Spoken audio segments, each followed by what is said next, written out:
On Monday, the Kingdom of Saudi Arabia announced punitive measures to Canada, which include the recall of its ambassador to Canada back to Saudi Arabia and giving the Canadian ambassador to Saudi Arabia 24 hours notice to leave the country.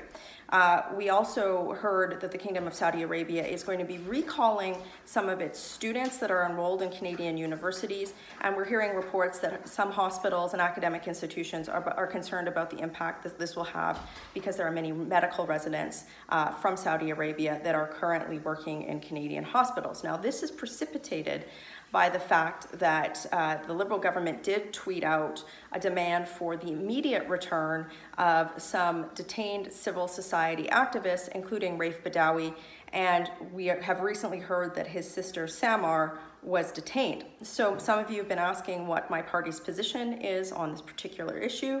I did issue some tweets on this earlier today, and I'm going to share them with you here. Canadians have and always will raise the issue of human rights, gender equality, and religious freedoms with the Kingdom of Saudi Arabia. We will continue to call for clemency for the case of Raif Badawi and are deeply concerned about the recent detention of his sister, Samar Badawi.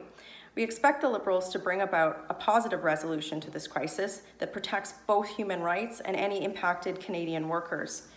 These disproportionate retaliatory actions by Saudi Arabia could impact many frontline healthcare professionals in Canada and will likely have a significant impact on the Canadian economy.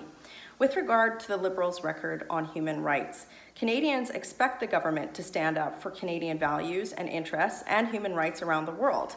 However, the Liberals' approach to human rights advocacy has been inconsistent. The Liberals were not immediately vocal about rejecting the Saudi Arabians' nomination to the UN Commission on Human Rights last year. The Liberals have also taken no action to condemn the violent and oppressive Iranian regime, despite the House of Commons' clear direction to do so. The Liberals defeated a Conservative motion declaring ISIS atrocities against Yazidis genocide. The Liberals have shown a pattern of failure on diplomatic efforts which stem from using social media and valuing social media and photo ops instead of using effective diplomatic engagement to advance Canadian interests.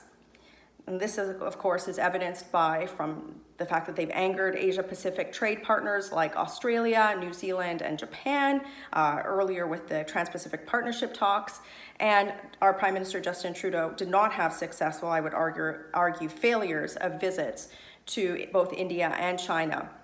And so from this, it's very clear that the Liberal approach to diplomacy is failing, and that is very concerning to all Canadians of all political stripes.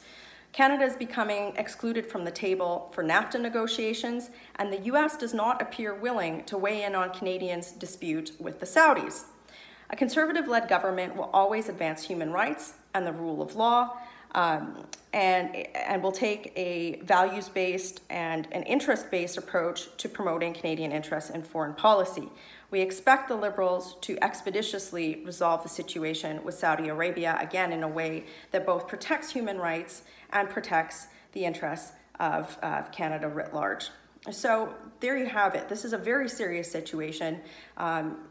It's one where we need the Liberals to move quickly, but we also need to recognize the fact that, frankly, this is not good. For a variety of reasons. It's something all of you should keep an eye on. It's something that the Conservative Party is monitoring very closely, and all of my colleagues, including my colleague Erin O'Toole, our Foreign Affairs Shadow Minister, as well as our party Andrew Scheer, is very much seized with. Working hard for you. Have a great day.